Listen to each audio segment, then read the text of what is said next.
के खलील ने कहा था, सारा बता तो सही कहना क्या चाहती हो? कल लो अपने बेटे को लो और अपनी बीवी को लो, इतना दूर लेके चले जाओ जहां मैं ये मोहब्बत के नजारे न देख सकूं। अल्लाह अकबर। हजरत खलील ने चांद सा बेटा दिया, कोई आम बेटा ना था बल्कि इतना हसीन बेटा था जिसके चेहरे पे चांद कुर्बान हो जाए, जिसकी पेशानी में नूरे मोहम्मदी चमक रहा था। उसी जात को इस्माइल ज़बीहुल्लाह कहा जाता है।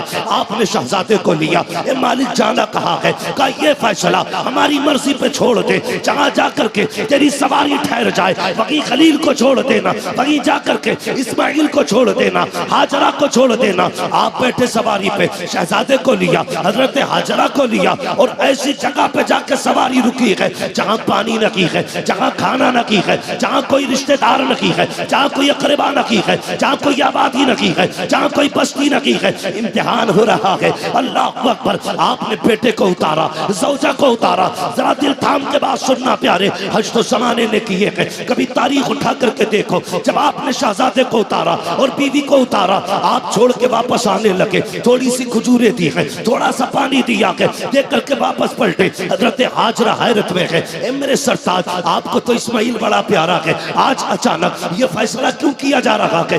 ऐसे जंगल में छोड़ के जा रहे हो जहां पानी भी नहीं है, खाना भी नहीं है और कोई हाल पूछने वाला भी नहीं है, बगैर कुछ कहे अल्लाह के खलील पलट रखे हैं। अल्लाह अकबर। बीवी हो तो ऐसी, अगर आज थोड़ी सी कमी कर दे तो शोहर की कमी पर बीवियां बाल नोच लेती हैं। आप जरा तारीख उठा करके देखो, हजरत हाजरा को जंगल में खलील ने छोड़ा है, छोड़ के जाने लगे हैं। आपने आवाज दे के कहा था, ओ खलील बता तो सही कोई गलती हो गई है, कोई कसूर हो गया है? कोई जवाब नहीं आया। का छोड़ के क्यों जा रहे हो? कोई पता नहीं चला। आप जब सवारी लेकर के पलटे, हजरत हाजरा को छोड़ा, थोड़ा सा पानी खजूरे थी, वापस जाने लगे। हजरत हाजरा तोड़ करके आपने अल्लाह के खलील का पैर पकड़ा। का खलील बस इतना बता के जा, अपनी मर्जी से छोड़ के जा रहे हो या रब के कहने से छोड़ के जा रहे हो? इतना सुनना था। अल्लाह के खलील की आंख में आंसू आए और क्यों ना रोते, चांद सा बेटा छूट रहा है, क्यों ना रोते, अपनी जिंदगी का सबसे कीमती हीरा छूट रहा है। रोके कहा था शरीक हयात, इतना बता दे कभी तारीख ऐसी पड़ी है कि किसी बाप को 80 साल की उम्र में खुदा ने चांद सा बेटा दिया हो और वो उस बेटे को जंगल में छोड़ के चला जाए? का चाह कहना क्या चाहते हो? का अपनी मर्जी से नहीं, रब के कहने से छोड़ के जा रहा हो?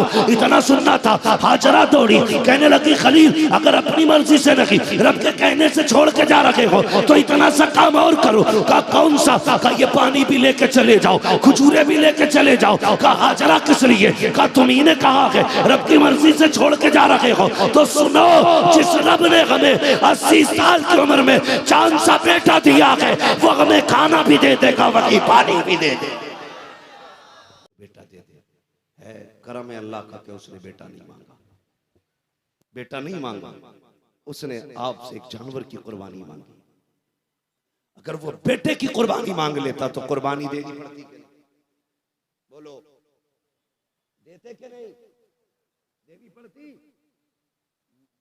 जरा बोले।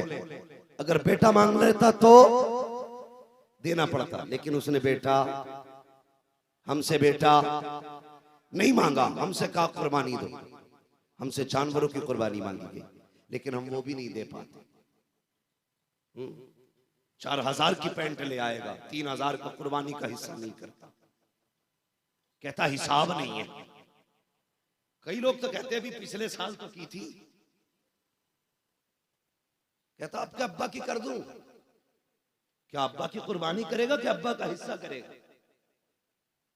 अब्बा के नाम का हिस्सा। पूछो ना इन उलमा से कि जिस पे कुर्बानी वाजिब हो वो कुर्बानी करे। ये नहीं है वाजिब बेटे पे तो अब्बा के नाम की कर दी तो जरा बच गया।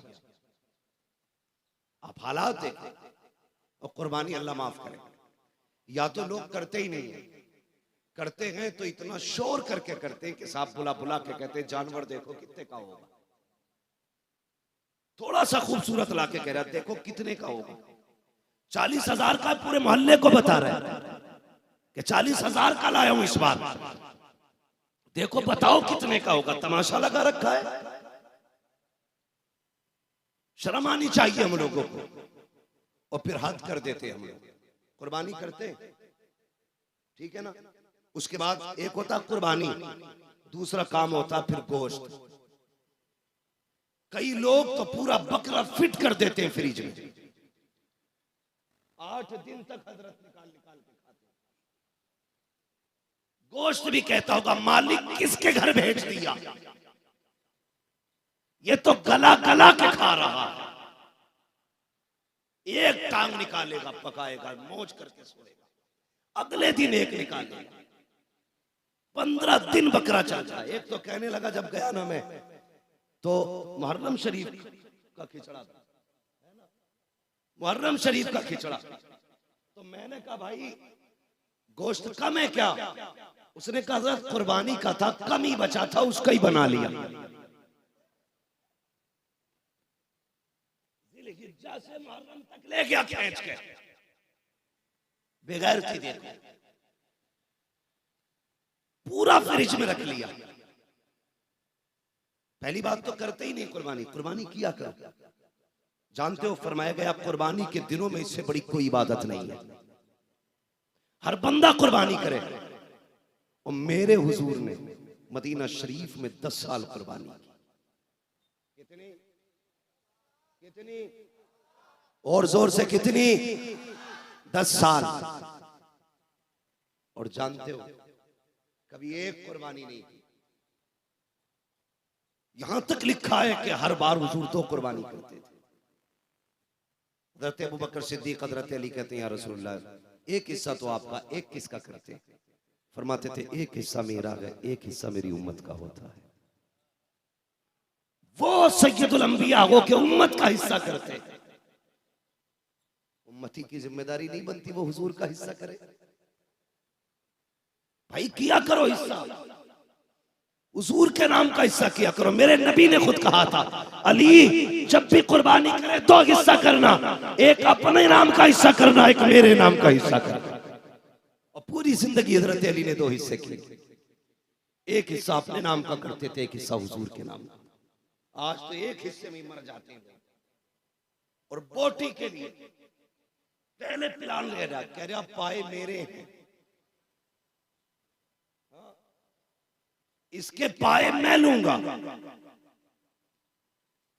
और फला फला गोश्त मेरा है।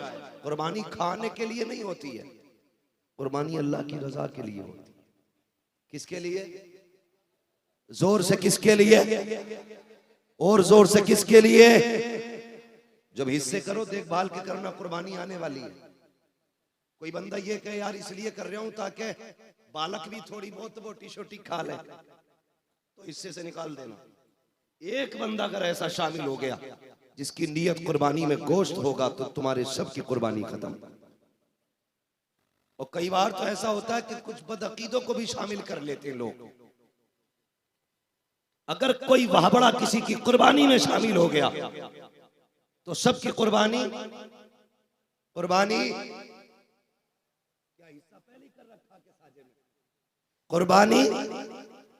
खत्म हो जाएगी।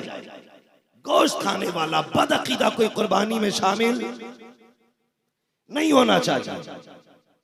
पहली बात तो गोश्त बांटता ही नहीं, और अगर बांटा भी जाता है तो उन्हें जो रिश्तेदार होते हैं। एक बात बताओ, कुर्बानी कौन लोग करते हैं? गुंजाइशदार अमीर लोग, यही तो कुर्बानी करेंगे ना। जो गरीब होंगे बेचारे, उनकी बस की तो बात होती नहीं है ना। तो कुर्बानी गोश्त की बोटियां उन्हीं को दी जाती हैं जिनके घर खुद कुर्बानी होती है। कुछ जगहों पर रिवाज होता है, ले बेटे ये प्लेट ले, तबाक ले, इसमें से 6 बोटी खाला को दे के आना है, 5 बोटी नानी को दे के आना है, 13 बोटी फलां को दे के आना है।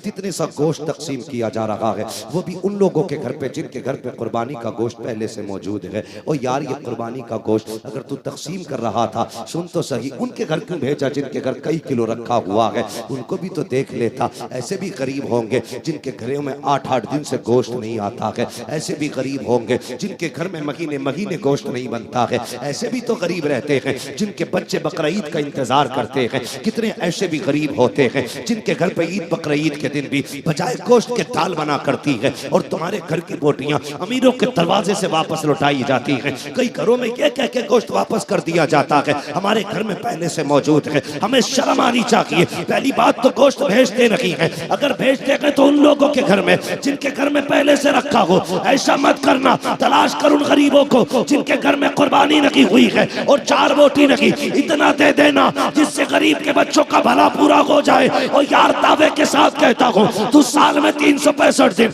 गरीबों को खाना खिलाए। और बात होती है बकरा ईद के दिन किसी गरीब के दस्तरखान पे तेरा भेजा हुआ गोश्त बन जाए, इसकी बात कुछ और होती है। बकरा ईद ये नहीं है कि 10 किलो गोश्त तेरे हिस्से में आ जाए। बकरा ईद ये है कि तेरे गोश्त से किसी गरीब के घर से गोश्त की खुशबू आने लगे।